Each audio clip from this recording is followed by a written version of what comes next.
Hi friends, good morning. Welcome to my gardening channel Roop's gardening. ಇವತ್ತು ನಾನು ಮಾಡ್ತಾ ಇರೋವಂಥ ವಿಡಿಯೋ ಇದು ಕೋಕಮ್ ಹಣ್ಣಿನ ಬಗ್ಗೆ. ಇದು ಕೋಕಮ್ ಹಣ್ಣುಗಳು ನಮಗೆ ಇದು ಹಳ್ಳಿಯಲ್ಲಿ ಜಾಸ್ತಿ ಸಿಗುತ್ತೆ. ಅಂದರೆ ಎಲ್ಲ ಕಡೆ ಅಂತ ಅಲ್ಲ, ಕೆಲವು ಹಳ್ಳಿಗಳಲ್ಲಿ ಕೋಕಮ್ ಮರಗಳಲ್ಲಿ ಈ ಥರ ನಮಗೆ ಈ ಟೈಮಿಗೆ ಈ ಕೋಕಮ್ ಹಣ್ಣು ಆಗುತ್ತೆ. ಇದರಲ್ಲಿ ವೈಟ್ ಕಲರು ಇರುತ್ತೆ ಮತ್ತು ಹೀಗೆ ರೆಡ್ ಕಲರ್ ಹಣ್ಣು. ಇದು ನಮ್ಮ ತಂದೆಯವರು ನಿನ್ನೆ ತಂದು ಕೊಟ್ಟಿರುವಂಥ ಹಣ್ಣು. ಇದು ರೆಡ್ ಕಲರ್ ಹಣ್ಣು, ವೈಟ್ ಅಲ್ಲ. ಹಾಗೆ ನಮ್ಮ ದೊಡ್ಡಪ್ಪ ಮನೆಯಲ್ಲಿ ಇದರಲ್ಲಿ ವೈಟ್ ಕಲರ್ ಹಣ್ಣಿದೆ. ಇದು ಬೀಜಗಳು, ಇದರಲ್ಲಿ ಕೆಲವು ಬೀಜಗಳು ಹೀಗೆ ವೈಟ್ ಕಲರ್ ಆಗುತ್ತೆ. ಹಾಗೆ ಒಂದು ನಿಮಿಷ ತೋರಿಸ್ತೇನೆ. ಕೆಲವು ಬೀಜಗಳು ಫುಲ್ ಕೆಂಪು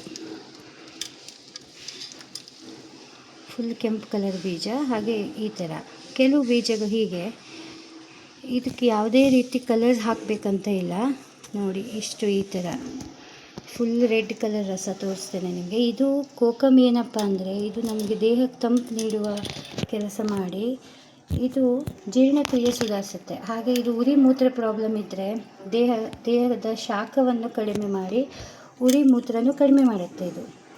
ಮತ್ತು ಇದರಲ್ಲಿ ರೋಗ ನಿರೋಧಕ ಹೆಚ್ಚು ಇರೋದು ಇದು. ಹಾಗೆ ಇದು ಚರ್ಮ ರೋಗ, ಪಿತ್ತ ರೋಗ, ಹಾಗೆ ಪಿತ್ತಕೋಶದ ಸಮಸ್ಯೆ, ಹೀಗೆ ಒಟ್ಟಿನಲ್ಲಿ ಹಲವು ರೀತಿಯಲ್ಲಿ ಇದು ನಮಗೆ ಉಪಯೋಗ ಬರುತ್ತೆ ಇದು. ಮತ್ತು ಇದನ್ನು ಮಾಡುವ ವಿಧಾನವನ್ನು ನಿಮ್ಗೆ ಹೇಳ್ತೇನೆ, ಒಂದು ನಿಮಿಷ. ಇದು ಕೋಕಮ್ ಹಣ್ಣು ಬಿಡಿಸೋದು ಸಸಾರ. ಹೀಗೆ ಇದು ನಾನೀಗಾಗಲೇ ಬಿಡಿಸಿದ ಹಣ್ಣು. ಇದು ಹೀಗೆ ಜಾಯಿಂಟ್ ಆಗಿರುವಂಥ ಒಂದು ಹಣ್ಣು ಇದು. ಇದರಲ್ಲಿ ಹೀಗೆ ಜಸ್ಟ್ ಹೀಗೆ ಕೈಯಲ್ಲಿ ಹೀಗೆ ಮಾಡಿದರೆ ಹೀಗೆ ಬೀಜ ಸಿಗುತ್ತಲ್ಲ, ಇದು ನೋಡಿ ಹೀಗೆ. ಇದು ವೈಟ್ ಬೀಜ ಮತ್ತು ಇದರಲ್ಲಿ ರೆಡ್ ಕಲರ್ ಬೀಜನೂ ಇರುತ್ತೆ. ನೋಡಿ, ಇದು ನಾನು ಬಿಡಿಸ್ತಾ ಇರುವಾಗೆ ಎಷ್ಟು ರಸ ಬಂದಿದೆ ಅಂತ. ಇದು ಮಿಕ್ಸಿ ಮಾಡಬೇಕಂತನೂ ಇಲ್ಲ. ಈಗ ನಾವೆಲ್ಲ ಏನು ಮಾಡ್ತೇವೆ ಅಂದರೆ, ಇದು ಹೀಗೆ ಇರುವಂಥದ್ದಕ್ಕೆ ನಾವು ಸಕ್ಕರೆಯನ್ನು ಮಿಕ್ಸ್ ಮಾಡಿ ಇದಕ್ಕೆ ಬೇಕಾಗಿ ಒಂದು ಸಿರಪ್ ಮಾಡಿ ಇಟ್ಕೊಳ್ಳಿಕ್ಕೆ, ಇದು ಸ್ಟೋರ್ ಮಾಡಿಡಲಿಕ್ಕೆ ಇದಕ್ಕೆ ಸ್ವಲ್ಪ ಪ್ರಮಾಣದ ಸಕ್ಕರೆಯನ್ನು ಮಿಕ್ಸ್ ಮಾಡಿ ಹೀಗೆ ಕೈಯಲ್ಲಿ ಗಿವುಚಿ, ಇದು ಮತ್ತು ಮಿಕ್ಸಿ ಮಾಡೋದಲ್ಲ. ಈಗ ಫಸ್ಟ್ ಪ್ರೋಸೆಸ್ ಇದು ಮಿಕ್ಸಿ ಮಾಡೋದಲ್ಲ. ಹೀಗೆ ಗಿವುಚಿ ಇದನ್ನು. ಇದಕ್ಕೆ ಉಪ್ಪು ಏನು ಈಗ ಹಾಕಬೇಕಂತ ಇಲ್ಲ. ಅಂದರೆ ನಾವು ಮಾಡೋ ರೀತಿ ನಾನು ಹೇಳ್ತಾ ಇರೋದು. ಬೇರೆಯವ್ರು ಏನು ಮಾಡ್ತಾರೋ ಅಂದರೆ ಒಂದೊಂದು ಕಡೆ ಒಂದೊಂದು ರೀತಿ ಸಿರಪ್ ಸ್ಟೋರ್ ಮಾಡಿರ್ತಾರೆ. ಹೀಗೆ ನೋಡಿ, ಇದರಲ್ಲಿ ವೈಟ್ ಕಲರ್ ಬೀಜ ಇದೆ. ಇದನ್ನು ಹೀಗೆ ಒಂದು ಸಲ ಒಳ್ಳೆ ರೀತಿಯಲ್ಲಿ ಮಿಕ್ಸ್ ಮಾಡಿ, ಒಂದು ನಿಮಿಷ ತೋರಿಸ್ತೇನೆ.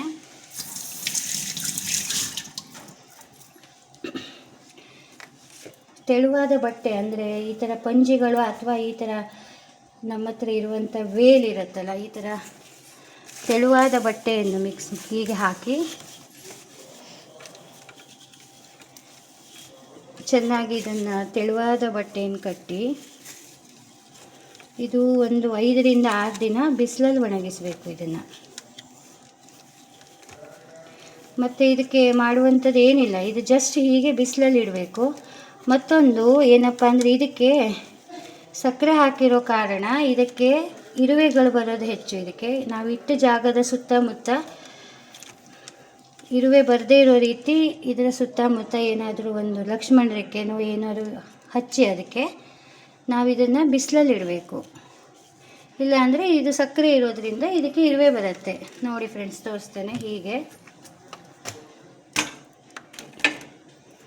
ಹೀಗೆ ರೆಡಿಯಾಗಿರುವಂಥದ್ದನ್ನು ನಾವು ಒಂದು 5 ರಿಂದ 6 ಬಿಸಿಲು ಇದನ್ನು ನಾವು ಬಿಸಿಲಲ್ಲಿಟ್ಟು ಸಾಯಂಕಾಲ ಬಿಸಿಲಾದ ತಕ್ಷಣ ಮತ್ತೆ ಹೀಗೆ ತಂದಿಡೋದು.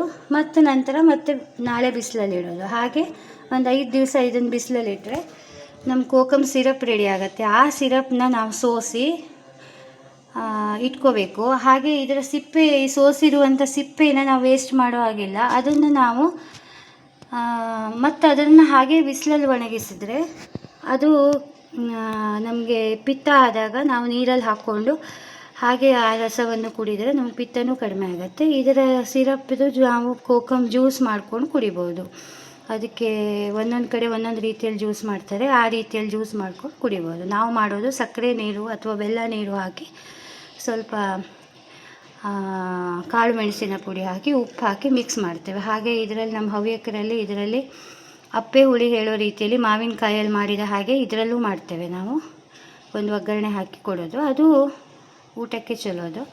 ಹಾಗೆ ಈ ರೀತಿ ಸ್ಟೋರ್ ಮಾಡಿ ಇಟ್ಕೊಂಡ್ರೆ ಕೋಕಮ್ ಸಿರಪ್ ರೆಡಿ.